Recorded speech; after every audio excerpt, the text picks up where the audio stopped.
Hello friends, आज हम आपके लिए एक नया वीडियो लेकर आए हैं जिसमें आपको डेसिमल बताया जाएगा कि डेसिमल कितने टाइप्स के होते हैं और उसको किस तरीके से डेसिमल टर्मिनेट कर रहा है, किस तरीके से नॉन टर्मिनेट कर रहा है, कितने नंबर्स के बाद उसका टर्मिनेशन पॉइंट आता है। तो डेसिमल कितने टाइप्स के होते हैं? वो 3 टाइप्स के होते हैं। कौन कौन सा? ये first terminating decimal, terminating decimal. दूसरा है नॉन टर्मिनेटिंग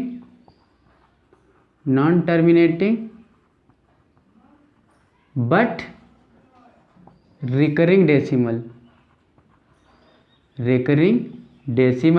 रिकरिंग का मतलब होता है रिपीशन, जो वैल्यू रिपीट करती हो। और थर्ड है जो non terminating and non recurring. ठीक,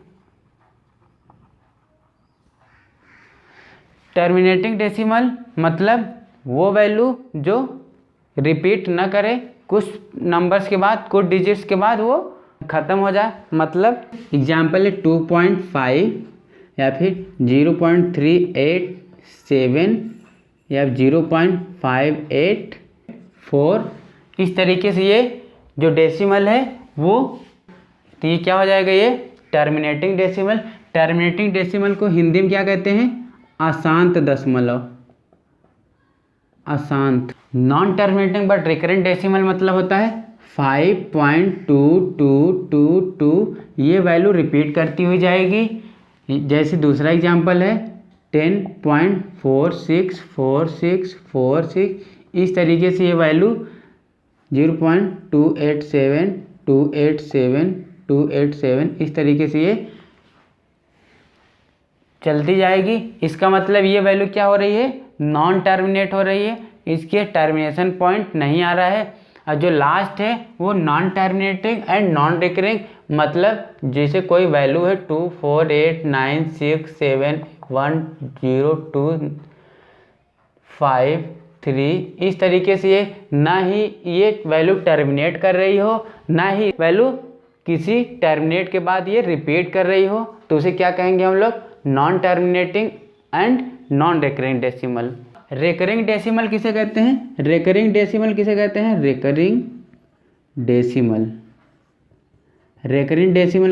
हैं? जो रिपीट करता हो, मतलब जो रिपीट करता हो।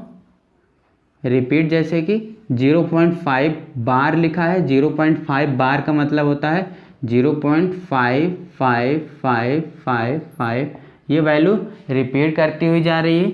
या फिर जैसे 0.26 पर बार है तो क्या हो जाएगा? 0.262626। इसी तरीके से ये वैल्यू रिपीट करती हुई जाएगी। जैसे मान लेते हैं अगर 8.217, इसमें 17 पे बार है तो क्या हो जाएगा? 8.2171717। मतलब जिस पर बार रहेगा वही वैल्यू रिपीट करती हुई जाएगी। आप इस नंबर को किस तरीके से लिख सकते हैं? 8 + 0.217 पर बार। इस तरीके से भी इस नंबर को हम लोग लिख सकते हैं। अब जैसे कोई नंबर है,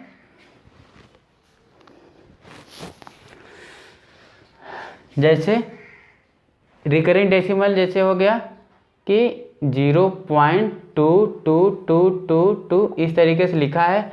अब हमको इसको किस में कन्वर्ट करना है?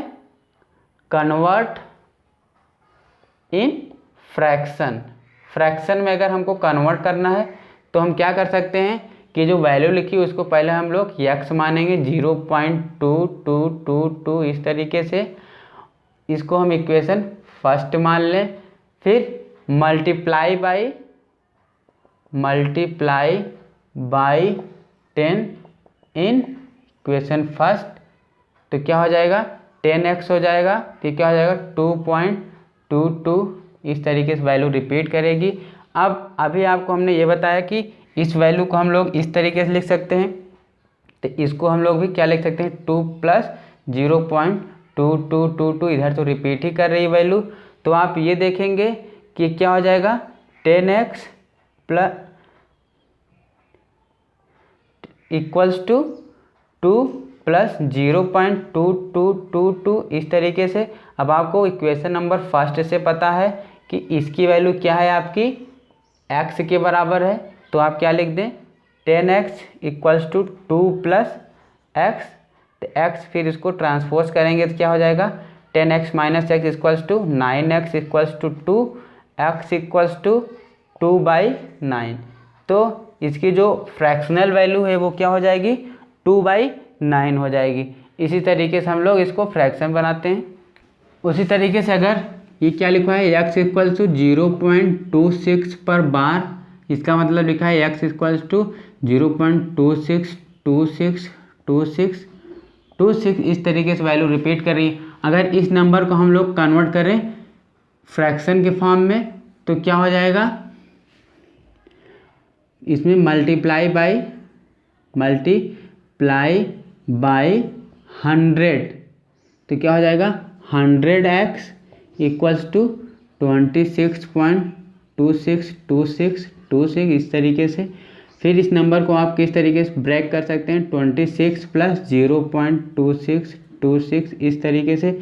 अब इसकी वैल्यू क्या है, ऊपर x है, तो क्या हो जाएगा 100x equals to 26 plus x, फिर ये क्या हो जाएगा ट्रांसपोज करने पे 99x इक्वल्स टू 26, तो x की वैल्यू क्या हो जाएगी 26/99।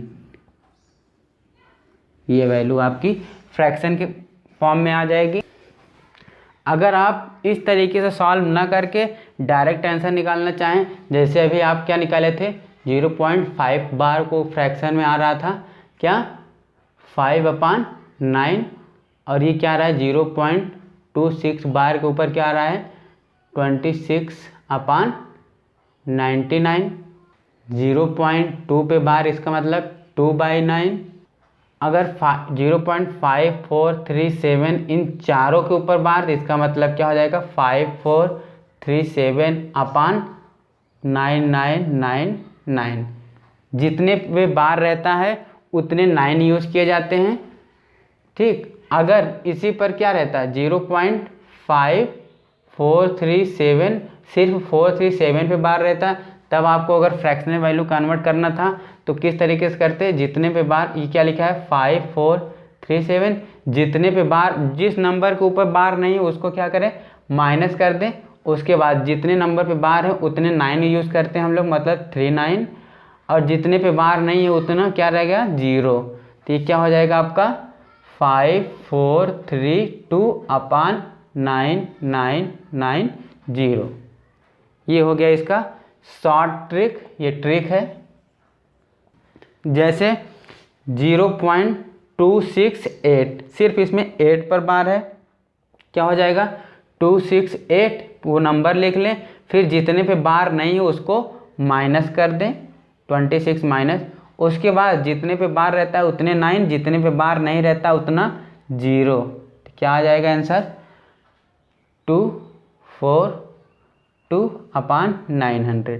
ये हो जाएगा आपका फ्रैक्शनल फॉर्म में इसका आंसर। अब नेक्स्ट क्वेश्चन है, अगर 0.xy पर बार है, ये इक्वल टू है 7/11 के, तो आपको किसकी वैल्यू फाइंड करना है xy की वैल्यू फाइंड करना है। तो आपको क्या बताया गया था, जितने में बार रहता है उतना 9 यूज़ करते हैं, मतलब xy/99 इक्वल्स टू 7/11। जब xy/99 को हम लोग ट्रांसपोज करेंगे तो क्या हो जाएगा, इस तरीके से 11 से कैंसिल हो रहा है, एक कैंसिल कर दें, तो xy इक्वल्स टू 63, इसका मतलब xy की वैल्यू क्या आ गई हमारी 63 आ गई। अगर हमको यह पता करना है कि दशमलव के बाद कितने नंबर के बाद ये जो डेसिमल वैल्यू रहेगी वो टर्मिनेट कर रही है, तो हमें किससे पता चलेगा 10 से पता चलेगा। हम जैसे एग्जाम्पल लेते हैं 27/8 का, तो क्या कर लें 8 को क्या लिख सकते हैं हम लोग 2 की पावर 3, तो क्या कर लें 27/2 की पावर 3। अब 2 की पावर 3 में किससे मल्टीप्लाई करते हैं 5 की पावर 3 में, नीचे उसी तरीके से हम लोग 5 की पावर 3 से ऊपर भी कर सकते हैं, तो 127 × 125 अपान 10⁻3। इसका मतलब जब हम लोग ये 27 था तो ये मल्टीप्लाई करने पे क्या आएगा 3375 और नीचे 111। तो जब हम इसको डेसिमल के फॉर्म में लिखेंगे क्या हो जाएगा 3.375। तो हमें क्या पता चल गया कितने नंबर के बाद ये वैल्यू टर्मिनेट कर रही है, ये 1 2 3 नंबर्स के बाद ये वैल्यू टर्मिनेट करेगी। जैसे 3/2 स्क्वायर लिखा हुआ है इंटू 5 लिखा हुआ है। इस वैल्यू का अगर हमको ये पता करना है कि कितने नंबर के बाद ये वैल्यू टर्मिनेट कर रही है तो क्या कर दें, यहाँ 2 की पावर जितनी स्क्वायर है उतना स्क्वायर करके आप 5 का कर दें। 5 × 5 ये क्या हो जाएगा 15/2 स्क्वायर इंटू 5 का स्क्वायर दैट इज़ 15/10 स्क्वायर हो जाएगा। तो 15/100 दैट इज़ 0.15। कितने वैल्यू के बाद ये वैल्यू टर्मिनेट कर रही है 2 वैल्यू के बाद।